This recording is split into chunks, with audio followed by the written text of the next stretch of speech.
Video like जरूर कर लीजिए और ऐसे वीडियो लगातार फ्री में पाने के लिए चैनल को तुरंत सब्सक्राइब कर लीजिए और बेल आइकन को जरूर टैप कर लीजिए ताकि आगे भी सारे वीडियो आपको मिलते रहे। यूट्यूब में फॉलो करते हैं तो प्लीज ये वाला फ्री टेलीग्राम चैनल जरूर ज्वाइन कर लीजिएगा। सारे नोटिफिकेशन सारे अपडेट यहीं पे आते हैं, ध्यान रखिए।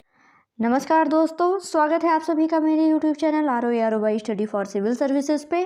तो दोस्तों आपका देखिए आर का एग्ज़ाम आने वाला है, अब यूपी पीसीएस का एग्ज़ाम आने वाला है, अदर स्टेट पीसीएस भी है न अदर एग्ज़ाम है जिसमें आपका जीएस का जो होता है वो कंपलसरी होता है। तो उसी के लिए मैं लेके आ रही हूँ आप लोगों के लिए लिस्टिंग वाली क्लासेस। ठीक है, आप सभी को पता है कि बेस्ट होता है कि इसमें वही लिस्ट आपको दी जाती है जिसमें से एग्ज़ाम में पूछा गया रहता है। ठीक है, तो बहुत ही ईजी वे में बहुत अच्छे से बिल्कुल चलिए पढ़ना शुरू करते हैं।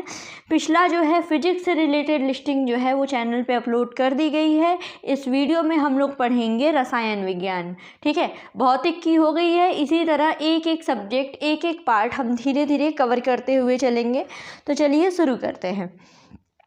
सबसे पहले है विलयनों का वर्गीकरण। ठीक है, तो एग्ज़ाम में आपके बार बार पूछा जाता है इसमें से सवाल, विलयनों के प्रकार और उनके उदाहरण हम देखेंगे। तो देखिए, द्रव में द्रव का विलयन, ठीक है, यानी पानी में पानी आप कह सकते हो। जैसे इसके एग्जाम्पल अगर देखें तो जल में एल्कोहल का विलयन, कार्बन डाइसल्फाइड में ब्रोमीन का विलयन और सल्फ्यूरिक अम्ल में जल का विलयन। ये एक प्रकार के द्रव में द्रव के विलयन का उदाहरण है। और तो चलिए अब जल जिसमें देख रहे हैं उसको तो एलिमिनेट कर लेंगे। ये वाला देखिए इंपॉर्टेंट है, कार्बन डाइसल्फाइड में ब्रोमीन का विलयन द्रव में द्रव के विलयन का उदाहरण है। फिर अब द्रव में ठोस के विलयन की अगर बात की जाए तो जैसे कि चीनी में पानी का विलयन, कार्बन टेट्राक्लोराइड में आयोडीन का विलयन हुआ, पारा में लेड का विलयन है, जेली है, स्टार्च, प्रोटीन, सॉल, ये सब द्रव में ठोस के विलयन के उदाहरण हैं। बहुत ही ज़्यादा इम्पॉर्टेंट, ये देखिएगा जेली, स्टार्च, प्रोटीन, ये सब द्रव में ठोस के विलयन के उदाहरण हैं। अब बात आती है कि ठोस में गैस का विलयन। तो देखिए, पैलेडियम धातु में हाइड्रोजन का विलयन, कपूर का वायु में विलयन, ये सब ठोस में गैस के विलयन का उदाहरण है। ठीक है, कपूर का वायु में मिलना, तो कपूर क्या है, ठोस है, और वायु गैस है, तो कपूर का वायु में मिलना जैसे ये हो गया आपका ठोस का गैस में मिलना विलयन। फिर ठोस में द्रव का विलयन, तो ये क्या है कि जैसे ठोस में द्रव की अगर बात करें तो थैलियम में पारा का विलयन, चीनी में जल का विलयन, नमक में जल का विलयन, ये ठोस में द्रव का विलयन का उदाहरण है। फिर ठोस में ठोस के विलयन की अगर बात करें तो जैसे तांबा में हुआ जस्ता, तांबा में टिन, तांबा में एल्युमिनियम, तांबा में जिंक व निकेल। ठीक है, जैसे ये सब ये ठोस में ठोस का विलयन, जैसे कि इसका उदाहरण है मिश्र धातुएं। ठीक है, कि जैसे तांबा में जस्ता मिलाकर मिश्र धातु बना देते हैं, तांबा में टिन मिलाकर के मिश्र धातु बना देते हैं। तो एक प्रकार का ठोस में ठोस के विलयन का उदाहरण है। फिर गैस में गैस का विलयन, तो जैसे वायु हुआ, गैसों का मिश्रण है, ये गैस में गैस का विलयन है। गैस में द्रव के विलयन की बात करें तो ब्रोमीन है, कार्बन डाइऑक्साइड है, अमोनिया है। ठीक है, इन सभी गैसों का जल में विलयन। और बादल, कोहरा, ये सब गैस में द्रव के विलयन का उदाहरण है। द्रव में ठोस का विलयन तो वायु में आयोडीन का विलयन। और धुआं जो है ये गैस में ठोस के विलयन का उदाहरण है। द्रव में गैस का विलयन तो जल में कार्बन डाइऑक्साइड का विलयन, बेंजीन में हाइड्रोजन क्लोराइड गैस का विलयन, ये सब। ठीक है, तो ये देख लीजिएगा। ये लिस्टिंग का मतलब क्या है, लिस्टिंग का मतलब देखिए यही है कि एज इट इज़, जैसे भी दिया गया है बिल्कुल रट जाओ। ठीक है, इसी में से एग्ज़ाम में पूछा जाएगा। तो ये हो गया विलयनों का वर्गीकरण। सवाल एग्ज़ाम में अगर एक सवाल आता है विलयन से तो 100% इसमें से आएगा। ठीक, अब देखते हैं कुछ तत्व देखते हैं और उसके अप्रूप देखते हैं। ठीक है, तो इसमें देखिए शुरू करते हैं तत्व और उनके अप्रूप। तो कार्बन के अपरूपों की अगर बात करें, कार्बन के अपरूप की, तो इसमें हीरा है, ग्रेफाइट है, लकड़ी व कोयला है, लकड़ी का कोयला, हड्डी का कोयला, रक्त का कोयला, ये कार्बन के अपरूप हैं। फास्फोरस का अपरूप सफ़ेद या पीला फास्फोरस है, लाल फास्फोरस, काला बैंगनी फास्फोरस ऑक्सीजन के अपरूप ऑक्सीजन है और ओजोन है, ठीक है। ऑक्सीजन के अपरूप हैं ऑक्सीजन और ओजोन O2 O3। सल्फ़र के अपरूप की अगर बात करें तो इसमें रोम्बिक सल्फ़र है, मोनोक्लिनिक सल्फ़र है, एमोर्फस है, प्लास्टिक सल्फ़र है, ठीक। अब देखिए, जीव व निर्जीव पदार्थों में पाए जाने वाले तत्वों की तुलना। जीव के लिए क्या लेंगे हम, मनुष्य शरीर, और निर्जीव के लिए भूपर्पटी, ठीक है। तो चलिए देखिए, हाइड्रोजन जो है, भूपर्पटी की पहले बात करते हैं, ठीक है। तो हाइड्रोजन भूपर्पटी में 0.14% पाया जाता है, वहीं मनुष्य शरीर में 0.5%, ठीक है। प्रतिशत भार में हम देख रहे हैं, कार्बन भूपर्पटी में 0.03% और मनुष्य शरीर में 18.5%।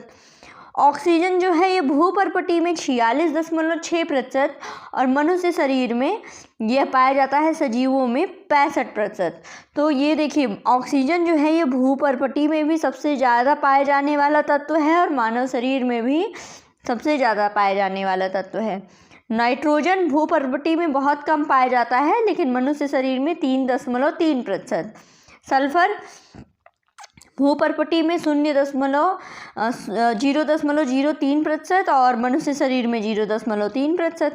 सोडियम 2.8% भूपर्पटी में और 0.2% मनुष्य शरीर में। कैल्शियम जो है 3.6% भूपर्पटी में, 1.5% मनुष्य शरीर में। मैग्नीशियम जो है वो भूपर्पटी में 2.1% और मनुष्य शरीर में 0.1%। सिलिकॉन जो है भूपर्पटी में 27.7%, लेकिन मनुष्य शरीर में नगण्य पाया जाता है, ठीक है। देखिए, अगर ऐसे बात करें तो मनुष्य के शरीर में जो हाइड्रोजन है, हाइड्रोजन का भार मनुष्य के शरीर में 0.5% है, लेकिन आमतौर पर इन जनरल ये 9.5% है। अब एक और चीज़ देख लेते हैं जो आपके एग्ज़ाम में पूछी जाती है, भूपर्पटी में जो पाए जाने वाले तत्व हैं उनका क्रम, ठीक है। भूपर्पटी में जो तत्व पाए जाते हैं उनका क्रम देखिए, सबसे ज़्यादा पाया जाता है ऑक्सीजन भूपर्पटी में, उसके बाद है सिलिकॉन, ठीक है। ऑक्सीजन के बाद है सिलिकॉन, सिलिकॉन के बाद है कैल्शियम, फिर आता है आपका सोडियम, ठीक है, सोडियम और मैग्नीशियम, ठीक है। ये भूपर्पटी में पाए जाने वाले तत्वों का क्रम है। ऑक्सीजन हो गया, सिलिकॉन हो गया, फिर ये है फिर है कैल्शियम के बाद है सोडियम के बाद है मैग्नीशियम। वहीं मानव शरीर की अगर बात करें, मनुष्य शरीर में सबसे ज़्यादा पाया जाता है ऑक्सीजन, लेकिन फिर उसके बाद पाया जाता है कार्बन, ठीक है। यहाँ पे क्रम बदलेगा, इसी तरह एग्जाम में पूछा जाता है। कार्बन के बाद पाया जाता है नाइट्रोजन, मानव शरीर की हम बात कर रहे हैं, उसके बाद है यहाँ पे कैल्शियम मानव शरीर में, ठीक है। तो ये क्रम है, 3 याद कर लीजिएगा। भूपर्पटी में सबसे ज़्यादा ऑक्सीजन, उसके बाद सिलिकॉन, फिर कैल्शियम, सोडियम, और उसी तरह मानव शरीर में सबसे ज़्यादा ऑक्सीजन, लेकिन उसके बाद है कार्बन, फिर नाइट्रोजन, देन कैल्शियम, ठीक है। तो ये तो हमने देख लिया सजीव और निर्जीव पदार्थों में पाए जाने वाले तत्व। अब आगे देखते हैं तत्वों से संबंधित कुछ प्रमुख जानकारी, ठीक है। तो इसको शुरू करते हैं। तो देखिए, आवर्त सारणी में सर्वाधिक गैसीय तत्वों वाला वर्ग कौन सा है? सर्वाधिक गैसीय तत्वों वाला वर्ग है शून्य वर्ग। आवर्त सारणी में सर्वाधिक गैसीय तत्वों वाला वर्ग है शून्य वर्ग। परमाणविक तत्व के उदाहरण में हैं सभी अक्रिय गैसें, ठीक है। मानव शरीर में सर्वाधिक पाए जाने वाला तत्व कौन सा है? तो ये है ऑक्सीजन, हमने देखा ही था। उसके बाद कार्बन पाया जाता है।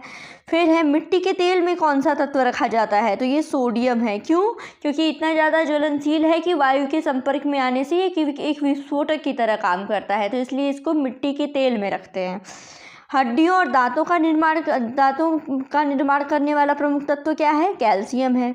सर्वाधिक इलेक्ट्रॉन बंधुता किस तत्व की है? तो ये क्लोरीन की है सर्वाधिक इलेक्ट्रॉन बंधुता।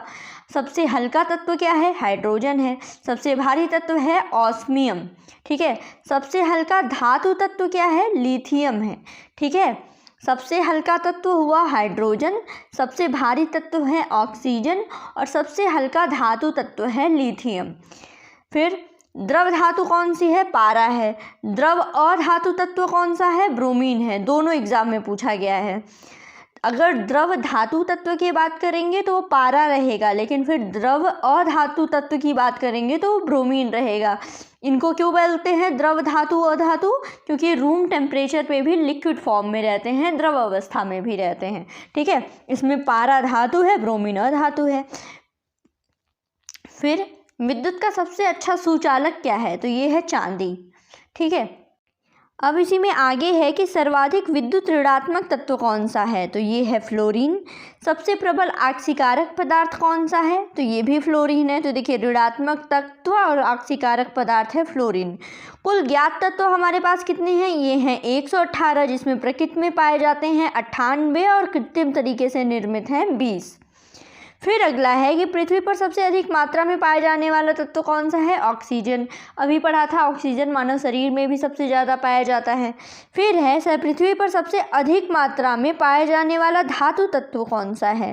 धातु तत्व है एल्यूमिनियम। ठीक है, एल्यूमिनियम जो है वो सबसे अधिक मात्रा में पाए जाने वाला धातु तत्व है। ठीक है, फिर विद्युत का सुचालक धातु कौन सा है? ये है ग्रेफाइट। सबसे अधिक आघातवर्धनीय तत्व कौन सा है? तो सोना है। सबसे अधिक क्रियाशील अधातु तत्व कौन सी है? तो ये फ्लोरीन है। ठीक है, और धातु तत्व सबसे क्रियाशील कौन सी है? सीजियम है। ठीक है, सबसे अधिक क्रियाशील अधातु में है फ्लोरीन और सबसे अधिक क्रियाशील धातु में है सीजियम।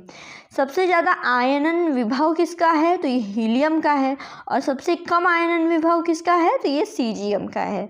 ठीक है, तो ये हमने देख ली लिस्टिंग कुछ केमिस्ट्री की।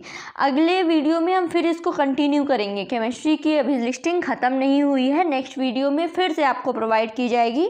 तो देखिए, इसमें हम तत्वों से संबंधित प्रमुख जानकारी देख ली हमने, सजीव निर्जीव पदार्थों में पाए जाने वाले तत्वों की तुलना, तत्व अपरूप देख लिया और विलयनों का वर्गीकरण देख लिया। ठीक है, तो देखिए ये बहुत ज़्यादा इम्पॉर्टेंट है। एग्ज़ाम में इसी में से सवाल आते हैं, कुछ भी इससे बाहर नहीं आता है। तो इसी को बार बार रटना है। मैं बार बार बोल रही हूँ, जो भी लिस्टिंग की क्लासेस आ रही हैं इसकी नोट्स बनाते जाओ और रटते जाओ। ठीक है, तो बस आपको सब्जेक्ट वाइज ये प्रोवाइड किया जाएगा। ऐसे ही अपने सपोर्ट करते रहिए। Thank you so much.